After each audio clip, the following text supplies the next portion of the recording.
मजा नहीं आ रहा है।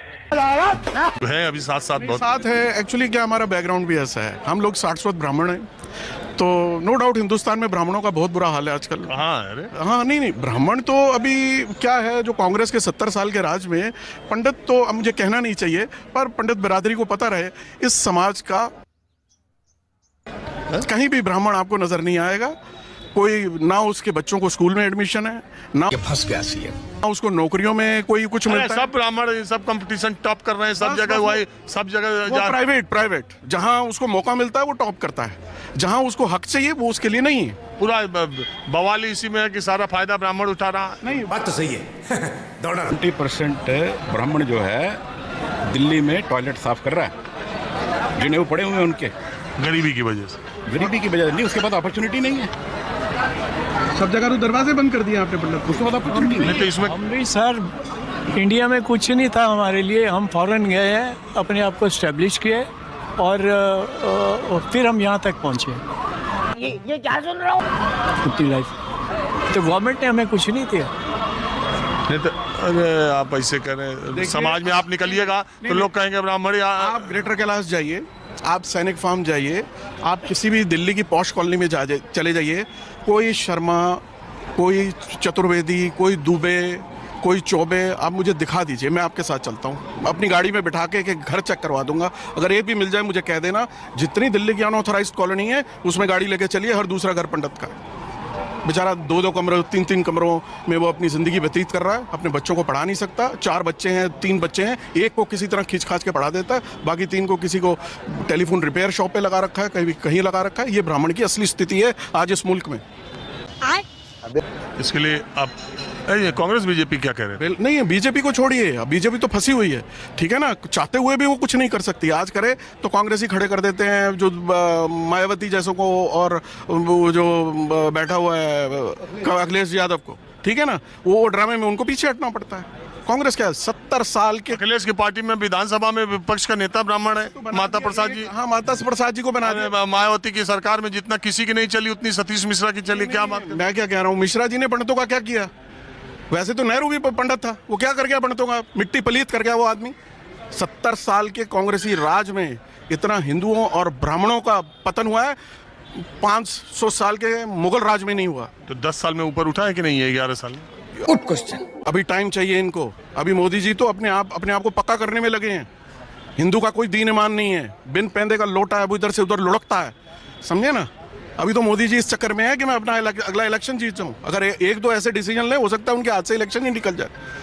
और जो पिछले 3 जितवाए हैं उसमें राहुल गांधी जी का बहुत बड़ा हाथ है, यानी वो तो उनके लिए हनुमान बन के आया हुआ है। और जब तक वो है, मोदी जी हैं, जब तक वो हट जाएगा तो मोदी जी की कुर्सी खतरे में पड़ जाएगी। चलिए आप इसको हटा देते हैं, राजनीति के विषय पर आप ले आए। हाँ। मैं अब आपसे जानना चाहता हूँ, आप ऑटो पार्ट्स में हैं, ये इंडिया यूएस ट्रेड डील को लेकर ऑटोमोबाइल के क्षेत्र की बड़ी चर्चा होती है, इस पर आपका क्या विचार है? चलो भाई देखो अब मैं क्या करता हूँ। नहीं, बहुत अच्छी डील है, मार्केट ओपन होनी चाहिए, सारी यूरोप की भी मार्केट खुल रही है, it's a very good thing. आप एक कुएं के मेंढक बन के नहीं रह सकते। यूरोपियन इकोनॉमी $19 ट्रिलियन की है, चाइनीज इकोनॉमी $14 ट्रिलियन की है, अमेरिकन इकोनॉमी $32 ट्रिलियन की है, इंडियन इकोनॉमी $4 ट्रिलियन की है। $4 ट्रिलियन, 4 ट्रिलियन, 4-4.25 होगी, 400 होगी, इससे ज़्यादा नहीं है आज की डेट में। अगर 4 ट्रिलियन की इकोनॉमी को मौका मिलता है कि वो 19 ट्रिलियन इकोनॉमी से जाके धंधा करे, 32 ट्रिलियन के साथ जाके धंधा करे, जो चाइना हमें नहीं करने देता। हम करना भी चाहें तो नहीं कर सकते, क्योंकि वो तो फैक्ट्री ऑफ द वर्ल्ड है।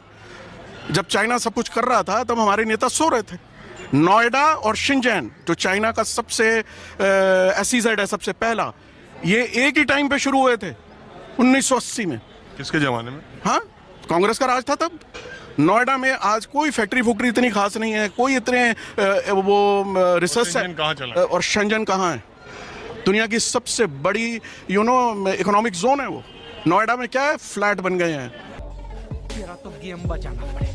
आज की बात जब शुरू होती है तो जो लोग कांग्रेस को बहुत चीज़ों के लिए कसूरवार ठहराते हैं, वो यहाँ से शुरू करके पहले इंदिरा, फिर नेहरू, फिर वहाँ तक पहुँचे जाते हैं। और आज जो भी बर्बादी या जहाँ हम पीछे रह गए उस सब के लिए जिम्मेदार नेहरू, इंदिरा और राजीव हैं। जिन क्षेत्रों में हम आगे चले गए उसका क्रेडिट शायद उन लोगों को अब उतना दिया भी नहीं जा रहा।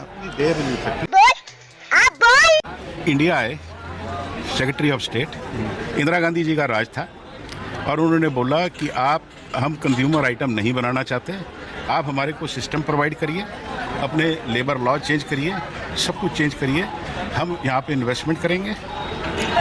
और उसके ऊपर इंदिरा गांधी जी ने उनके साथ MOU भी साइन नहीं किया, ये रिकॉर्ड में है। उसके बाद अमेरिका का चाइना में कोई एम्बेसी नहीं था, पाकिस्तान ने फैसिलिटेट किया, उनके साथ डिटेल बनाई, और चाइनीज़ ने बोला सारे दरवाजे खुले हैं, जो लेना है लो, जो चाहिए हम देते हैं तुम्हारे को। अगर उस दिन इंदिरा गांधी अक्ल से चलती और इन सोशलिस्ट लोग जो थे और जो कम्युनिस्ट आदमी जो थे, अगर उनके साथ का हिसाब ना रखती तो चाइना तो कम्युनिस्ट स्टेट है। मैं वही कह रहा हूँ, being a communist state also they offered everything to them, समझे नहीं? आज जो चाइना बन गया is thanks to Mrs Indira Gandhi. Okay, otherwise China आज भी थर्ड वर्ल्ड कंट्री होता। आप ये मानते हैं कि पंडित नेहरू, इंदिरा गांधी, राजीव गांधी ने, इन लोगों ने देश के लिए कुछ नहीं किया, जो किया वो नुकसान ही किया? अभी मजा आएगा। मैं नहीं कहता सारे 100% नुकसान किया, पर 80% नुकसान और 20% फायदा, बस। कैसे कैसे लोग रहते हैं यार यहाँ पर। ये सब क्या देखना पड़ रहा है? अच्छा है मैं अंधा हूँ। ये सब क्या देखना पड़ रहा है? इससे ज्यादा कोई मैं बताता हूँ, 1950 में 47 में जब इंडिया आज़ाद हुआ, उस वक़्त जो जर्नल था वो नेहरू के पास गया, और पुराना सा। ऐसे तो नहीं हो। तुम किस जैन की तरफ हो? शैलेन जैन। बीजेपी? यस तो तुम बीजेपी की तरफ हो या शैलेन जैन की तरफ? शैलेन जैन की तरफ से। क्यों?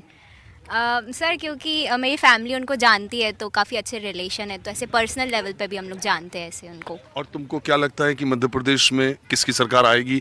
यूथ्स क्या मानते हैं और जानते हैं? सर पॉलिटिक्स का तो ज़्यादा पता नहीं, पर लगता है इस बार बीजेपी ही आएगी। तो मेरा आप लोग को आदाब, नमस्कार। मेरा नाम विजय है। आप लोग देख रहे हैं भगत लोल चैनल की वीडियो। जैसे कि पीछे आप लोग देख ही चुके हैं, तो बहुत सारे ऐसे लोगों का जो है इस टाइम पे जो है ट्रेनिंग चला है कि लोग नेहरू जी का बहुत जो है बुराई करते हैं। तो उन लोगों को जो है ये चीज़ नहीं भूलना चाहिए कि नेहरू जी अपने टाइम पे जो भी फैसले लिए हैं, सब कुछ जो है देश हित में फैसला लिया था। लेकिन वहीं पे कुछ लोगों का ये मानना है कि नेहरू जी जो हमारे लिए कोई भी काम नहीं किए थे, हमारे लिए कोई भी ऐसा कानून नहीं बनाए थे, कोई भी ऐसा काम नहीं किए थे जो कि हमारे लोग आगे बढ़ें।